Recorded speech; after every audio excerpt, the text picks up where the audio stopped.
What is an impressive way to say, I like doing absolutely nothing during my free time? Because I hate when people ask me what my hobbies are. Apparently, I spend 3 hours on my phone doing absolutely nothing is not a socially acceptable answer.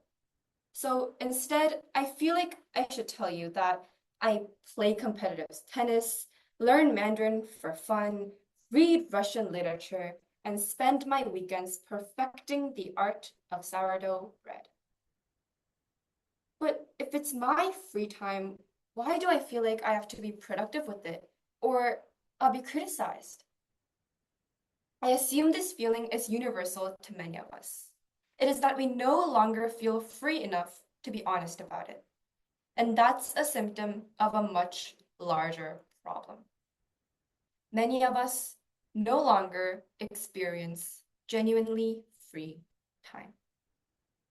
Let's define what free time even means. First, there is a clear negative definition: time that is free from obligations or work. Isohola, an anthropological scholar, suggests this in his recent study. Second, there is a positive definition: time free for activities you enjoy. Psychologists recently published that leisurely activities that one does not enjoy, such as basketball for someone who's terrible at it, were rated as poor uses of time.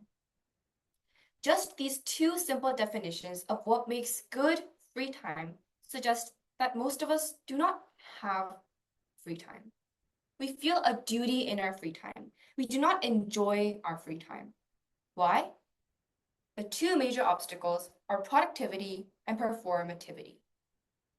First, our focus on productivity. The reason I hesitate when someone asks me what I do during my free time is that I just feel like my hobbies are not cool. I mean that my hobby is not productive, unlike academic pursuits or competitive sports, but when I obsess over productivity, my hobbies become an obligation to myself. Free time is now work time, work to find a productive hobby. Paradoxically, this obsession over productivity becomes the reason we are unable to actually pursue productive hobbies.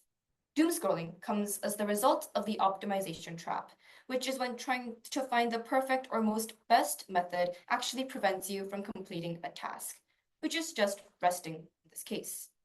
You tell yourself you'll start reading once you find the right book, learn guitar once you find the best tutorial, or go for a walk once you have enough time until hours disappear and you have to do something during your break. So you end up scrolling instead. Second is performativity. The advent of social media and generations growing up with it has made it so that all activities you do are for an invisible audience. People abandon hobbies if they don't look visually pleasing, messy, uncool, or give no aesthetic pictures to upload. This is otherwise known as the commodification of hobbies. This process of repackaging personal lifestyles, everyday subcultures, into highly visual, trend-based aesthetics. Cottagecore, gorpcore, hobby maxing, gym maxing designs activities to be consumed, marketed, and monetized. Thus, the use of our free time is no longer intrinsically motivated, but extrinsically motivated. What these two obstacles share in common is that they each remove the aspect of free from free time. They are not free from work and not free for you. But why is this dilution of free time so critical? For one, people are literally spending less time at work. In Iceland, 86% of workers are expected to adopt a 4-day work week. The US Congress has introduced to reduce all standard work weeks to 32 hours. AI will literally take over 85 to 92 million jobs in our economy by the year 2050. We will, at the very least, see a reduction of work. Moreover, work is becoming increasingly meaningless. According to anthropologist David Graeber in his recent book, increasingly large categories of people believe that society would be perfectly well off without the existence of their work. According to a 2021 survey by YouGov, 1 in 5 working Americans feels that their job is not making a meaningful contribution to the world. So we have more time and we have less meaning. We need to use this extra time truly freely, and currently we aren't able to do so. Therefore, we need to feel this meaning by doing something with our time. And here is where I suggest my solution to reclaiming genuine free time. It is no more complicated than reminding ourselves of 3 truths. First, recognize that obsession over productivity will not be more rewarding. When productivity doesn't become something that you achieve naturally, but rather obsess over, it leads to more dissatisfaction with life.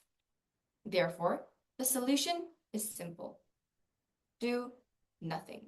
Specifically, do activities that do not produce anything productive during your free time, like talking with your friends, taking a walk without tracking your steps, or simply sitting in silence. You stop being so stressed about having to do something. Remember and enjoy the art of doing nothing. Second, recognize that your life exists not in relation to others, but just yourself. Hobbies were never meant to be shared or evaluated, and in a world with social media trying to share every aspect of our lives, we must secretly do our hobbies. Do them where people can't see you or judge you, and don't tell anyone about it. Keep it to yourself, and you'll keep your freedom. Third, recognize that we are not running out of time. Almost half of modern adults believe that they have no time and are afraid to start a personal commitment. Ironically, we have never experienced a reduction in time, but rather an increase. Jonathan Gershny, after a meta-analysis of time, verifies this by saying there is no evidence that we are running out of time, theoretical or empirical. So remind yourself of this and do not chastise yourself for being lazy, but embrace the freedom you have to make anything happen. Now, after realizing those 3 truths, I can happily lie on my bed and do nothing without pressure. When I have free time, I can do anything I want once I realize these 3 truths. And that is the meaning and benefits of free time. Is it productive? No. Is it insightful? Probably not, so no. But does it make me free? Yes. And ladies and gentlemen, that confident yes is what I need all of you to have within your lives. Without critically thinking about the value of free time itself, we will never truly be free and will be devoid of what makes us human. Be useless, be ignored, be flawed. Thank you.